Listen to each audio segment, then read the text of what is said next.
Assalamualaikum warahmatullahi wabarakatuh. Salam sejahtera dan salam satu Malaysia. Pada hari ini saya ingin membentangkan satu pentaksiran berterusan bagi kursus EDUP 3143 iaitu Sosiologi dalam Pendidikan. Jadi berdasarkan slide ini, saya ingin membentangkan tugasan 3 iaitu persembahan. Sebelum saya memulakan pembentangan saya pada hari ini, saya ingin memperkenalkan diri saya terlebih dahulu. Berikut adalah maklumat diri saya, iaitu nama saya Nurul Hananah Fariha binti Aziz daripada Unit Pendidikan Khas 1 Ambilan Ogos 2023 Julai 2028. Saya memulakan pembentangan saya ingin membentangkan skop pembentangan saya pada hari ini. Skop pembentangan saya ialah untuk menilai kesan perubahan pendidikan semasa dengan mobiliti sosial pelajar. Okey, bagi objektif dalam pembentangan saya ini, saya menekankan 3 objektif utama seperti tertera, iaitu menjelaskan konsep mobiliti sosial dalam konteks pendidikan di Malaysia. Yang kedua, menganalisis perubahan pendidikan semasa seperti pembelajaran digital, akses teknologi dan bimbingan akademik. Yang ketiga iaitu menilai kesan positif dan negatif terhadap perubahan pendidikan terhadap mobiliti sosial pelajar. Dan saya juga mengaitkan rancangan pendidikan Malaysia 2026-2035 dalam pembentangan dan isu yang ingin kita kupaskan. Saya ingin tekankan apa tajuk yang saya telah pilih untuk dijadikan sebagai topik utama dalam pembentangan kita hari ini. Bagi tajuk yang telah saya pilih iaitu pembelajaran digital dan mobiliti sosial, akses teknologi serta bimbingan akademik dalam era RPM 2026-2035. Jadi, berikut ialah isi kandungan yang telah saya tetapkan dalam pembentangan saya. Yang pertama, kita akan lihat kepada konsep mobiliti sosial di Malaysia. Yang kedua, kita akan lihat faktor yang mempengaruhi pencapaian pendidikan di Malaysia. Yang ketiga adalah perubahan pendidikan semasa. Dan yang paling penting sekali, kita akan mengkaji tentang kesan, sama ada kesan positif ataupun kesan negatif terhadap mobiliti sosial. Baiklah, sebelum itu, mari kita lihat pengenalan kepada pembentangan kita pada hari ini. Mari kita tengok slide ini. Okey, tajuk utama kita ialah mobiliti sosial. Okey, apa itu mobiliti sosial? Okey, saya tahu tidak semua penonton mengetahui dengan lebih lanjut apakah itu mobiliti sosial. Jadi pada isi yang telah saya tertera di atas, mobiliti sosial merujuk kepada keupayaan individu atau kumpulan untuk bergerak dari satu kedudukan sosial ke kedudukan yang lain, sama ada lebih tinggi ataupun lebih rendah. Okey, jadi dalam konteks pendidikan, mobiliti sering dikaitkan dengan peluang untuk meningkatkan taraf hidup melalui pencapaian akademik dan kemahiran. Itu dalam konteks pendidikan. Okey, sebagai contoh, kita boleh lihat murid dari keluarga B40 berjaya memasuki universiti dan mendapat pekerjaan yang bergaji tinggi. Jadi ia menunjukkan satu mobiliti sosial yang menaik. Okey. Jika sebaliknya, jika seseorang kehilangan pekerjaan atau gagal menamatkan pendidikannya di universiti, jadi mereka akan menghadapi kejatuhan dari segi ekonomi ataupun dari segi bidang ataupun dalam bidang mereka. Jadi ia menunjukkan mobiliti sosial yang menurun. Terusnya, mari kita bincangkan pula apakah peranan pendidikan sebagai mekanisme untuk mobiliti sosial. Okey, ini sekadar statistik kajian di Malaysia pada tahun 2025 yang menunjukkan peningkatan sebanyak 7%. Okey, apakah itu yang meningkat sebanyak 7%? Iaitu murid dari keluarga B40 menunjukkan peningkatan 7% dalam penyediaan pendidikan dalam penyertaan pendidikan tinggi berbanding tahun 2020. Maksudnya kita boleh lihat murid yang berstatus keluarga yang lebih rendah, kuantiti mereka dalam mengubah taraf hidup mereka dengan memasuki universiti telah meningkat berbanding dalam tahun 2025 berbanding tahun 2020. Okey, ini membuktikan pendidikan telah menjadikan saluran utama untuk mobiliti sosial meningkat. Okey. Mari kita tengok iaitu pendidikan sebagai mekanisme utama. Okey. Pendidikan seperti yang kita tahu, pendidikan ialah satu transformasi sosial yang membolehkan murid untuk meningkatkan taraf hidup mereka. Okey, seperti yang kita tahu, merujuk pada UNESCO 2020 menyatakan bahawa pendidikan berkualiti adalah satu faktor yang kritikal untuk mobiliti sosial, terutama di negara membangun. Sebagai contoh, kita lihat Malaysia. Pada zaman sekarang, lebih ramai murid yang telah berjaya, tidak kira dari pelbagai status keluarga. Ramai juga dari keluarga yang berstatus rendah. Jadi, jika mereka berjaya di universiti dan seterusnya mendapat pekerjaan yang baik, ia menunjukkan mereka telah mampu untuk mengubah status sosial mereka. Okey, jadi bagaimana dan mengapa mobiliti sosial ini dapat bergerak dan mengubah melalui pendidikan. Okey, dengan pendidikan, murid akan memperoleh kemahiran seperti TVET, STEM dan kemahiran insaniah, sama seperti yang telah dinyatakan di dalam RPM. Okey, jadi menurut Ramlah dan Ismail 2021 dalam Jurnal Pendidikan Malaysia telah menunjukkan bahawa graduan dari keluarga yang berpendapatan rendah lebih berpeluang untuk meningkatkan status ekonomi melalui pendidikan tinggi. Seterusnya, apakah faktor yang mempengaruhi pencapaian dalam pendidikan? Okey, mari kita lihat. Terdapat pelbagai faktor yang kita boleh kaitkan.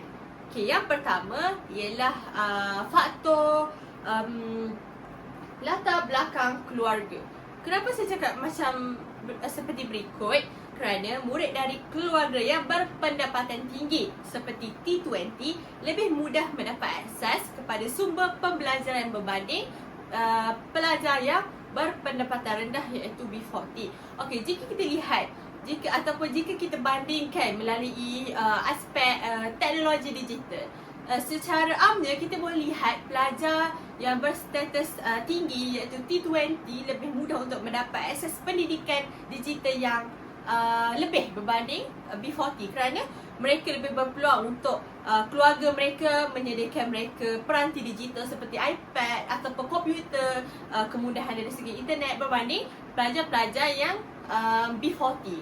Okey, jadi dari segi sudut ekonomi, keluarga B40 berkemungkinan tidak mampu untuk menyediakan peranti digital yang terbaik untuk anak-anak mereka. Okey, mari kita lihat faktor yang kedua iaitu akses teknologi. Iaitu sama seperti yang saya telah katakan sebentar tadi, iaitu murid dari keluarga berpendapatan tinggi lebih berpeluang untuk mendapat akses tambahan digital lain. Okey, seperti yang kita tahu, di sekolah-sekolah luar bandar ataupun murid yang kurang berkemampuan mungkin dapat mengakses peranti-peranti digital tersebut hanya di sekolah ataupun di tempat yang terhad, waktu yang terhad seperti di cyber cafe berbanding murid-murid yang telah mempunyai peranti digital secara hak milik persendirian. Jadi untuk mereka yang berstatus tinggi ini, mereka hanya boleh belajar di mana, mereka boleh sahaja belajar di mana-mana sahaja, sama ada di rumah, apabila mengakses peranti digital mereka. Okey, kita lihat kepada faktor yang terakhir iaitu berkaitan dengan sokongan guru. Seperti yang kita tahu, sokongan guru ini sangat penting dalam pendidikan seseorang pelajar. Hal ini kerana merujuk Abdullah 2021 mengatakan dalam Jurnal Pembangunan Sosial menegaskan bahawa bimbingan guru masih kritikal walaupun teknologi semakin dominan. Okey, kita dapat lihat guru ini tidak sama seperti teknologi kerana guru ini lebih mempunyai emosi, lebih faham apa kehendak murid berbanding menggunakan teknologi seperti AI. Jika kita lihat seperti AI tidak dapat memahami perasaan manusia melalui tekanan ataupun lain-lain. Jika kita lihat seorang guru mampu memahami isi hati ataupun memahami psikologi murid itu dengan lebih mendalam. Okey, jadi kita boleh lihat bahawa pendidikan bukan sekadar memberi peluang pekerjaan, tetapi juga dapat membentuk model budaya, iaitu seperti nilai, aspirasi, jaringan sosial yang sangat memberi pengaruh kepada mobiliti sosial. Sebelum kita mengupas topik kita dengan lebih mendalam, mari kita lihat terlebih dahulu apakah itu jenis-jenis mobiliti sosial yang terdapat di Malaysia. Okey, saya telah memilih dua jenis mobiliti yang dikira sebagai dominan. Okey, yang pertama adalah mobiliti menegak dan kedua adalah mobiliti yang melintang. Menegak dan melintang. Okey, apakah itu mobiliti yang menegak? Mobiliti menegak didefinisikan sebagai pergerakan individu ataupun kumpulan daripada sosial kedudukan sosial yang tinggi ataupun rendah dalam hierarki masyarakat. Okey, ini saya memberi contoh. Dalam mobiliti menaik, murid B40 berjaya menamatkan pendidikan tinggi, kemudian mendapat pekerjaan yang bergaji tinggi, lalu dapat meningkatkan taraf ekonomi ataupun status dalam keluarga. Bagi mobiliti menurun, menunjukkan graduan universiti yang gagal untuk mendapatkan kejayaan, lalu jatuh ke tahap ekonomi yang lebih rendah. Jadi implikasi pendidikan dalam mobiliti menegak menunjukkan pendidikan berkualiti dapat memberi peluang kepada mobiliti menaik. Namun jurang digital dan sosioekonomi juga boleh menyebabkan sebahagian murid berisiko mengalami mobiliti yang menurun. Okey, mari kita lihat pula kepada mobiliti mendata. Apakah itu mobiliti mendata? Itu merupakan satu pergerakan individu dalam kedudukan sosial yang sama tetapi berbeza bidang ataupun lokasi ataupun peranan. Okey, sebagai contoh, guru yang berpindah dari sekolah luar bandar ke sekolah bandar tetapi status sosial mereka masih sama. Jadi kita boleh lihat sebagai satu mobiliti sosial mendata. Okey, implikasi dalam pendidikan, mobiliti mendata sering berlaku apabila seseorang mencari kepuasan kerja, peluang baharu ataupun lokasi yang strategik tanpa perubahan besar dalam kedudukan sosial mereka. Jadi kita dapat lihat mobiliti mendata ini tidak merubah secara keseluruhannya, tetapi ia hanya berubah dari segi aspek yang lain, seperti saya katakan tadi, seperti bidang ataupun lokasi dan peranan. Seterusnya, mari kita lihat apakah faktor dominan mobiliti sosial di Malaysia. Okey, faktor yang pertama yang saya telah kaji ataupun telah pilih adalah faktor pendidikan. Hal ini kerana saya boleh katakan pendidikan berkualiti dapat membuka peluang pekerjaan untuk meningkatkan taraf hidup.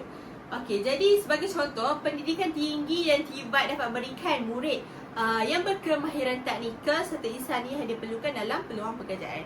Jadi apabila kita kaitkan dengan RPM 2026-2035 telah menekankan digitalisasi dan inklusiviti untuk meningkatkan pendidikan menjadi saluran mobiliti yang sosial dan adil. Jadi pendidikan ini juga sangat memain peranan penting untuk mengubah mobiliti sosial seseorang pelajar. Okey, faktor yang kedua adalah perubahan tempat tinggal. Seperti yang kita lihat, murid yang tinggal di luar bandar dan murid yang tinggal di bandar berbanding murid yang tinggal di bandar lebih mudah mendapat akses kepada internet, komputer dan di sekolah bandar lebih menyediakan sekolah yang berprestasi tinggi. Okey, jadi ia menunjukkan bahawa jurang digital antara bandar dan luar bandar sangat dapat menjejaskan peluang pembelajaran, khususnya murid yang berada di luar bandar. Sebelum itu, mari kita lihat kepada perubahan pendidikan semasa yang berlaku di Malaysia terlebih dahulu. Apakah perubahan pendidikan semasa yang berlaku kini? Yang pertama, saya dapat rumuskan pendidikan semasa kini telah mewujudkan satu transformasi digital dalam pendidikan. Ada juga di dalam slide tersebut menyatakan bahawa digitalisasi telah mengubah cara murid belajar melalui penggunaan platform pembelajaran, AI tutor dan sistem pengurusan pembelajaran. Sebagai contoh, semasa COVID telah melanda Malaysia, murid telah menggunakan ataupun murid telah mengakses Google Classroom, Microsoft Teams, Google Docs dan banyak-banyak lagi. Okay, jadi menurut Yusof dan Ahmad pada tahun 2023 dalam Jurnal Pendidikan Malaysia telah menekankan bahawa jurang digital antara sekolah bandar iaitu 62% akses internet dan luar bandar hanya 35% akses internet telah berbanding sekolah luar bandar telah menjejaskan peluang dalam pendidikan kerana apabila murid tersebut tinggal di bandar, mereka lebih berpeluang, lebih berpotensi untuk mendapatkan pendidikan yang maksimum. Okey.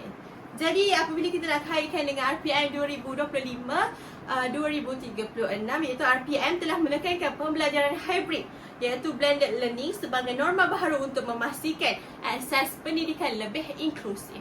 Jadi apabila seseorang murid tidak mampu untuk hadir ke kelas, murid-murid tersebut juga mampu untuk menghadirkan diri melalui secara dalam talian. Okey, apabila kita lihat rajah di atas menunjukkan di dalam RPM iaitu pembelajaran diperibadikan, iaitu berikut adalah dalam RPM yang mengatakan bahawa penggunaan teknologi membolehkan pembelajaran yang berasaskan keperluan sebenar dan mengikut tahap perkembangan murid. Jadi kita boleh kaitkan dengan pelajar yang berada di luar bandar boleh menggunakan digital untuk mengikut perkembangan mereka dan mengikut keperluan sebenar mereka. Jadi apa yang kita boleh rumuskan melalui transformasi digital iaitu bila wujudnya transformasi digital akan wujudnya asas kepada teknologi. Namun asas kepada teknologi ini kita boleh lihat pada bahagian positif iaitu akan wujud pembelajaran hybrid, kemudian asas yang inklusif. Jadi akan berlakunya peningkatan akademik, kemudian peluang pendidikan yang lebih terbuka. Namun tetapi jika kita lihat kepada bahagian yang lebih negatif iaitu akan wujudnya jurang digital antara murid bandar dan murid luar bandar, kemudian akan berlaku gangguan emosi kepada murid, seterusnya krisis peluang dalam pendidikan, seterusnya mereka tidak akan mencapai apa yang telah ditargetkan, iaitu memotivasi sosial mereka tidak akan tercapai kerana mereka hanya statik dan tidak bergerak ke arah yang lebih baik. Seterusnya, perubahan pendidikan iaitu jika kita lihat pada masa kini, kita boleh lihat persaingan di antara artificial intelligence iaitu AI dengan guru yang biasa. Jadi kita boleh lihat dalam satu survey bersama netizen, bersama pengikut saya di Instagram, saya telah memberikan satu stimulus iaitu jika diberi pilihan yang manakah lebih manfaat, iaitu antara AI tutor dan guru tradisional. Kajian saya ataupun survey yang telah saya lakukan menunjukkan bahawa 20% daripada 137 pengikut saya telah mengundi menunjukkan bahawa 80% lebih bersetuju untuk menerapkan pembelajaran daripada guru tradisional berbanding menggunakan AI tutor.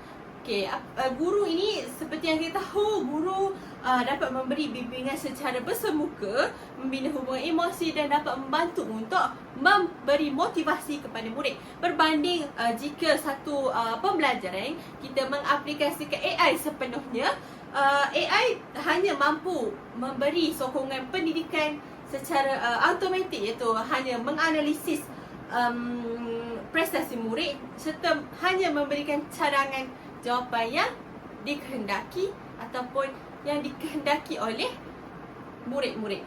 Okey, jadi apa yang boleh saya simpulkan terhadap survey yang telah saya lakukan iaitu majoriti audiens masih percaya guru seperti biasa lebih penting. Okey, ini menunjukkan bahawa peranan bimbingan akademik tidak boleh diganti sepenuhnya oleh teknologi. Jadi RPM 2026-2035 menekankan bahawa guru sebagai fasilitator pembelajaran digital bukan terus diganti oleh AI. Saya juga telah menjalankan survey yang kedua iaitu berkaitan mana satukah anda lebih bersetuju, iaitu pembelajaran digital ataupun pembelajaran bersemuka. Okey, sebelum itu mari kita lihat apakah itu pembelajaran digital. Okey, pembelajaran digital merupakan satu proses pembelajaran menggunakan teknologi seperti komputer, internet, aplikasi pembelajaran dan AI tutor. Manakala pembelajaran bersemuka pula iaitu satu kaedah tradisional di mana guru dan murid berinteraksi secara langsung di dalam bilik belajar.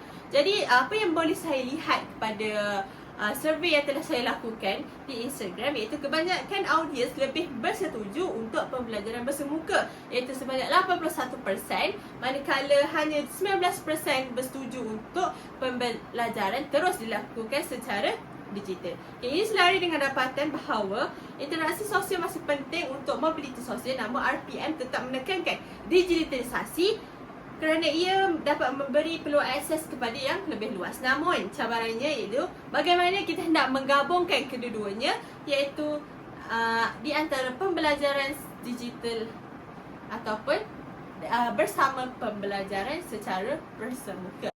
Sebelum itu, mari kita lihat rancangan pendidikan Malaysia 2026-2035. Okey, merujuk kepada teras strategi yang keempat, iaitu memantapkan prasarana fizikal dan digital di semua institut pendidikan KPM. Jadi, dalam teras strategi 4 telah mengatakan ketidakseimbangan pembangunan antara kawasan luar bandar dan pedalaman masih ketara. Jadi, ia menunjukkan bahawa kesukaran lokasi di antara bandar dan luar bandar sangat mempengaruhi dalam perubahan mobiliti sosial bagi seseorang pelajar. Okey, dalam strategi 2 di bawah teras strategi 4 ini telah menekankan tentang memperkasakan prasarana digital untuk pendidikan.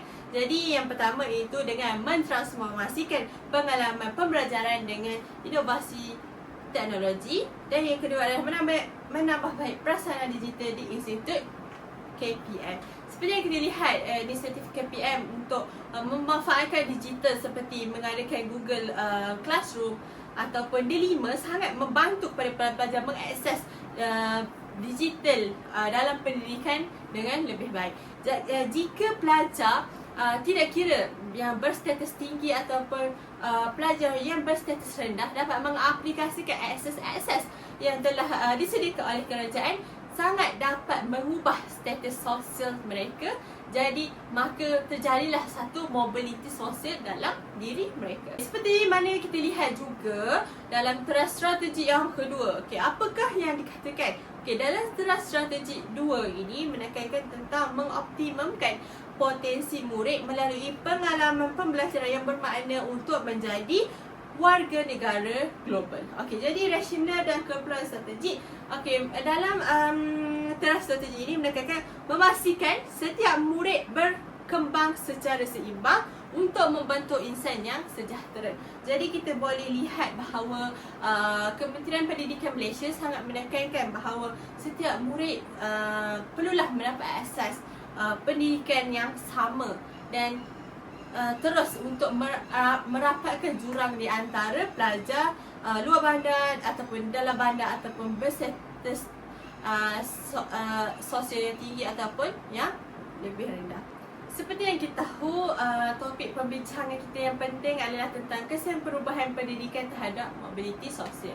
Seperti yang kita tahu, kesan ini kita boleh bahagikan kepada dua. Yang pertama ialah kesan yang positif dan yang kedua adalah kesan yang negatif. Jadi dalam pembentangan ini saya ingin menekankan 3 isi untuk kesan yang positif dan 2 isi untuk kesan yang negatif. Okey, baiklah, bagi isi yang pertama saya ingin mengulas sikit tentang kesan positif dalam perubahan pendidikan terhadap mobiliti sosial.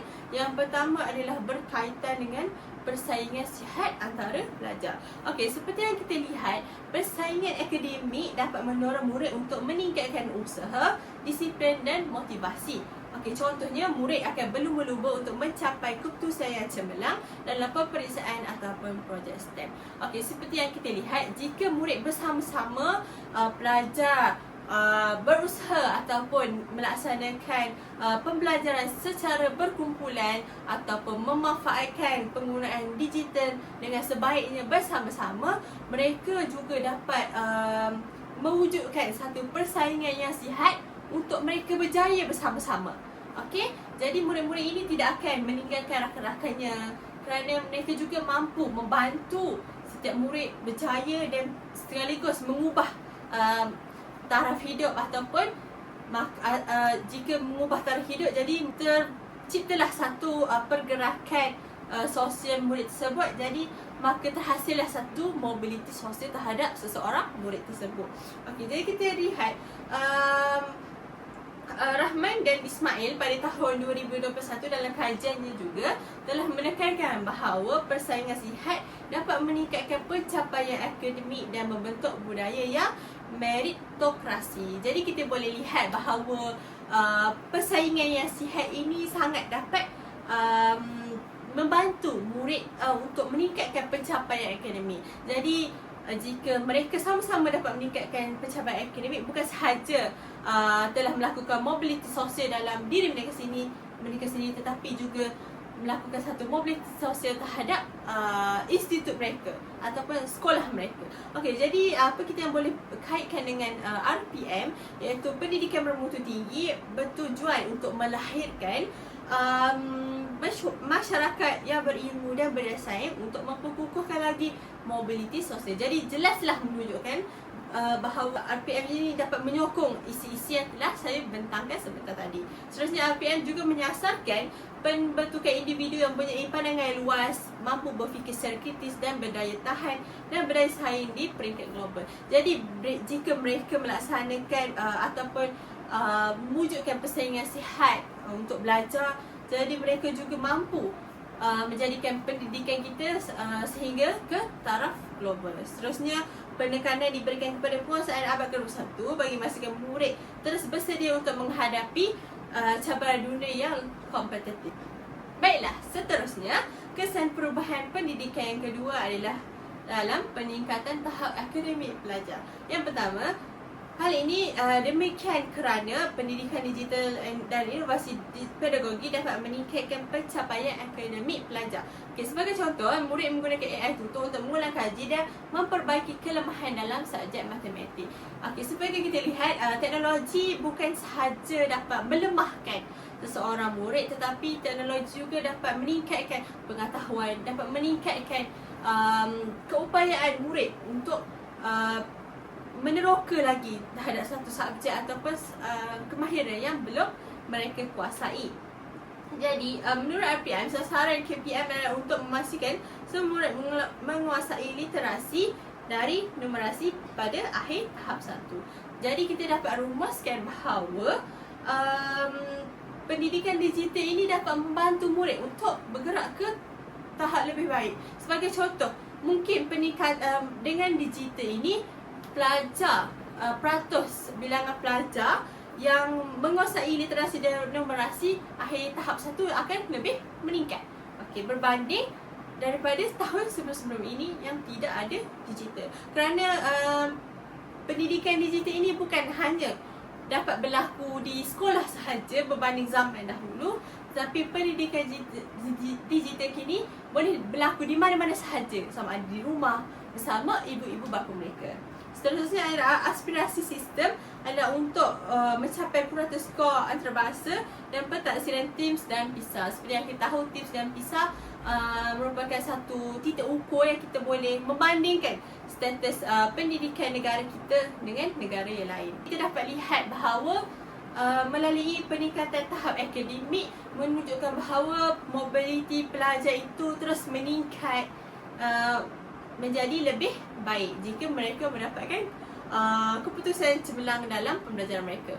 Sekali untuk kesan yang positif terhadap perubahan pendidikan terhadap mobiliti sosial, kita boleh lihat peluang pendidikan yang lebih terbuka. Seperti yang kita lihat, digitalisasi dapat membuka peluang pendidikan kepada murid luar bandar dan B40 yang seperti kita boleh klasifikasikan. Okey, sebagai contoh, murid bertaraf hidup rendah juga mempunyai peluang untuk mendapatkan akses pendidikan yang sama dari segi input pendidikan ataupun peluang untuk mendapatkan beasiswa. Seperti yang kita lihat seperti berita tersebut menunjukkan pada tahun ini, iaitu SPM tahun 2025, menunjukkan kisah inspirasi pelajar luar bandar cemerlang SPM, iaitu Nurdiana Zahira, menunjukkan mampu mencapai keputusan yang cemerlang, iaitu 9A dalam SPM walaupun bapanya hanya bekerja sebagai nelayan di JT Nelayan Kampung Sangla.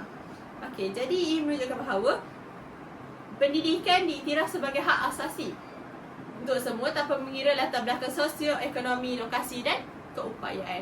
Jadi kita melalui keputusan yang cemerlang yang telah ditunjukkan oleh Diana dapat membuktikan bahawa lokasi tidak memainkan peranan jika kita menggunakan akses digital yang betul. Jadi apabila seseorang murid menggunakan akses digital yang betul, jadi mereka dapat melakukan perubahan dalam pendidikan mereka seperti yang dilakukan oleh Diana. Jadi apabila Diana berjaya dalam pendidikan, jadi beliau boleh mengubah taraf hidup keluarga beliau ke arah yang lebih baik. Seterusnya, mari kita lihat kepada kesan perubahan pendidikan terhadap mobilisasi sosial dari pandangan yang negatif. Yang pertama, kita boleh lihat kepada kesan ini akan perubahan mobiliti sosial ini akan memberi kesan kepada gangguan emosi ataupun psikologi seseorang murid ataupun pelajar. Hal ini kerana persaingan akademik yang terlalu tinggi boleh menjejaskan kesejahteraan murid. Okey, seperti yang kita boleh lihat, sebahagian murid mungkin mengalami tekanan ataupun mengalami masalah burnout akibat bebanan tugasan dalam bentuk digital. Okey, jadi oleh itu sebagai guru juga haruslah memainkan peran yang penting untuk terus memberikan sokongan psikologi kepada murid. Jadi kita boleh lihat berita-berita yang sangatlah familiar ataupun sering kali dilihat di akhbar, di mana berlaku pada tahun 2024, 2025 dan seterusnya, menunjukkan isu mental remaja, isu anxiety dalam kalangan pelajar, isu masalah kesihatan mental sangatlah kita boleh katakan satu isu yang kita jarang jumpai, kerana isu-isu ini sangatlah mudah dijumpai di dalam berita ataupun dan sering terjadi di kalangan murid-murid di sekolah, sama ada sekolah terdekat kita ataupun lain-lain. Okey, jadi menurut RPM juga mengatakan bahawa ledakan teknologi dan pandemik COVID-19 sangatlah memberi kesan kepada kesejahteraan dan kesihatan mental murid. Jadi kajian kesihatan dan morbiditi kebangsaan 2023 mendapati satu daripada enam kanak-kanak akan mengalami masalah mental, termasuk isu dari segi emosi ataupun isu dalam tingkah laku. Jadi penekanan berlebihan, contoh dalam peperiksaan sumatif, boleh mewujudkan tekanan emosi kepada seseorang murid. Dan terakhir sekali adalah wujudnya kesan negatif dalam jurang digital. Seperti yang kita tahu, jurang digital merujuk kepada perbezaan tahap akses dan kemahiran teknologi antara kumpulan sosioekonomi, terutama antara murid B40 dan T20, okey, serta bandar dan murid di luar bandar.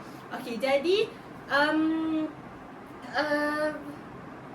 ini bukan hanya sekadar isu terhadap satu peranti, tetapi juga melibatkan kualiti sambungan internet, literasi digital dan sokongan pembelajaran di rumah. Okey, jadi menurut Yusof dan Ahmad tahun 2023 mengatakan kadar akses internet di kawasan luar bandar maafkan saya, di kawasan bandar iaitu 62%, manakala di luar bandar hanya 38%.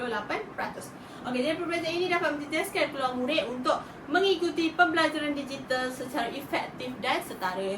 Jadi apa yang saya boleh rumuskan bahawa pembelajar sama ada lokasi belajar di luar bandar ataupun bandar ataupun bergantung pada taraf sosial mereka, sangat memberi impak kepada pendidikan.